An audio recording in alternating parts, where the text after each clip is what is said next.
আহারে বেচারি, ইস রে। কি খাচ্ছ দেখিয়েছে?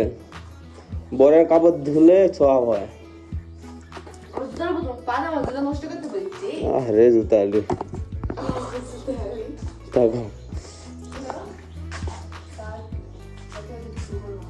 ভিডিও তো করছি, এটা ফুটেজ দিব না।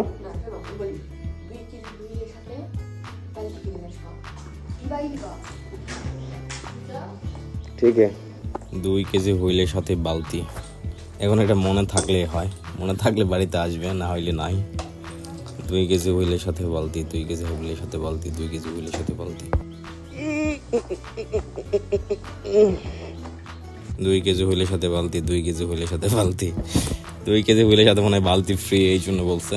আর কাপড় ধোয়ার বালতি নাই, এখন এনে দিতেই হবে। এখন যদি বলে বালতি না নিয়ে আসলে কাপড় ধোবো না, কিচ্ছু করার নাই।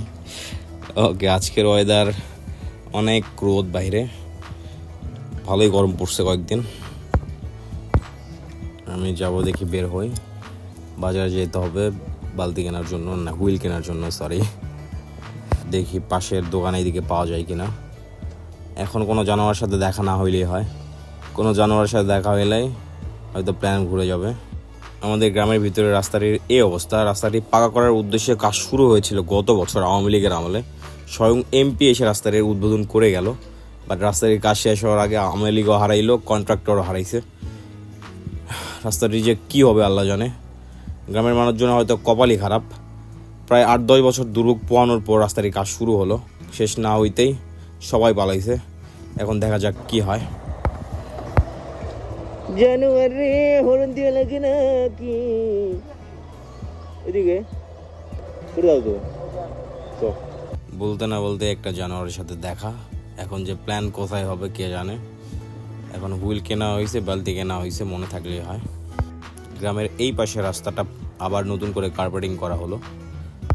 কার্পেটিংটা রেগুলারই করা হয়, প্রায় 2-3 বছর 5 বছর পর পর মনে হয় কার্পেটিং করা হয় রাস্তাটার।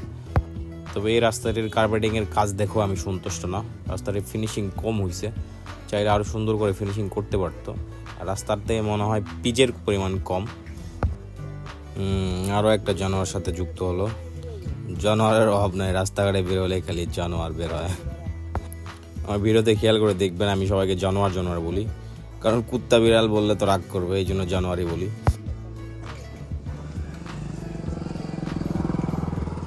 নাই গেছে, এখন রাস্তার কাজ। এবার কার্পেটিং না করলে পরের বার বাজেট পাবে, তাই আবার কয়েকদিন পর বাজেট নেওয়া লাগবে না। এই রাস্তাটি আগে থেকেই পাকা ছিল, নতুন করে কার্পেটিং করা হয় প্রায় 10 দিন আগে। 10 দিন আগে কাজটি শেষ হয়, বাট এখন বাইক স্ট্যান্ড করলে পাকা কেন উঠে যাচ্ছে বুঝতেছি না। আগেই বলছি পাকায় পিচের পরিমাণ কম হয়েছে। রাস্তাটির ফিনিশিংও অনেক বাজে, একদম ফিনিশিং হয় নাই। রাস্তার উঁচু নিচু আছে অনেক জায়গায়। আমাদের সাধারণ জনগণের কিচ্ছু করার নাই, আমাদের শুধু দেখতে হবে এভাবে, কারণ ইঞ্জিনিয়ার অ্যাপ্রুভ দিচ্ছে, কন্ট্রাক্টর কাজ শেষ করে চলে গেছে, কিচ্ছু করার নাই এখানে। আমার বেশিরভাগ ভিডিওতে দেখবেন আমি রাস্তা নিয়ে কথা বলি, কারণ সবার আগে দরকার ভালো ভালো রাস্তা। যোগাযোগ ব্যবস্থার উন্নতি হলে একটা দেশের অর্থনৈতিক উন্নতি হবে, শিল্প কারখানা বাড়বে। আমি আমার ভিডিওতে দেশকে কীভাবে উন্নত করা যায় এই টাইপের কথাবার্তা বলা বন্ধ করে দিছি, কারণ আমি নিজের উন্নতি এখনও করতে পারি নাই। যেদিন নিজের উন্নতি করতে পারবো সেদিন না হয় একটু জ্ঞান ঝাড়া যাবে। ওকে, এখন আমরা যাচ্ছি কোথায় জানি না, গন্তব্যহীন। তবে আমাদের এলাকার রাস্তাগুলো মোটামুটি সুন্দর, কারণ আওয়ামী লীগের আমলে ভালো কাজ হয়েছে জয়পুরহাট জেলার রাস্তাগুলোতে।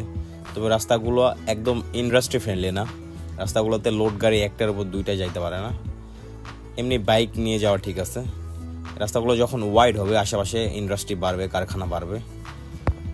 এই যেই কথাই বলি ঘুরে ফিরে ন্যাশনাল টপিক হয়ে যায়। দেশের উন্নতি নিয়ে আমাকে ভাবতে হবে না, ওকে বাদ দিলাম। আসলে কি বাদ দেওয়া উচিত? দেশকে নিয়ে তো আমাদেরই কথা বলতে হবে, কারণ আমরাই আগামী। কারণ এখন নয়তো কখন আমাদের ফিউচার হয়তো ভালো হয় নাই, আমাদের বাচ্চা কাচ্চাদের ফিউচার ভালো হবে, আপনার নাতি নাতিদের ফিউচার ভালো হবে। আমরা একটা সুন্দর বাংলাদেশ চাই, সুন্দর ডেভেলপ বাংলাদেশ চাই। মানুষজনের বেকারত্ব থাকবে না, আমাদের আশেপাশে অনেক কর্মসংস্থান থাকবে। বিশেষ করে মফস্বল শহর যেগুলো, সেগুলোতে কর্মসংস্থানের ব্যবস্থা করা হোক সরকার থেকে। 1971 সাল থেকে বাংলাদেশ জন্মের পর থেকে প্রত্যেকটা সরকারি গুরুত্ব দিচ্ছে শিক্ষার হার বাড়াইতে, বাট এই শিক্ষিত দিয়ে করবে কি সেটা নিয়ে কেউ ভাবেনি, কোনো সরকারই ভাবেনি। তবে আগামীতে যেই সরকারই আসুক আমাদের একটাই চাওয়া, একটু রাজনৈতিক কামড়াকামড়ি বাদ দিয়ে দেশের উন্নয়ন নিয়ে যেন তারা ভাবে। ওকে গাইস, ভিডিও শেষ করছি, দেখা হচ্ছে নেক্সট কোনো ভিডিওতে। টিল দেন ভালো থাকেন, সুস্থ থাকেন, একটু দেশ নিয়ে ভাবেন, কামড়াকামড়ি বাদ দিই, দেশ আমাদের, ফিউচার আমাদের। ওকে গাইস, ভিডিও শেষ করতে হবে, দেখা হচ্ছে নেক্সট কোনো ভিডিওতে। ও হ্যাঁ, 2 কেজি হুইলের সাথে বালতি ফ্রি, ভুলে গেলে চলবে না। বাই দ্য ওয়ে, এটার নাম হুইল না, এটা ডিটারজেন্ট। অনেকক্ষণ আগে বাই বলছি, গেলাম।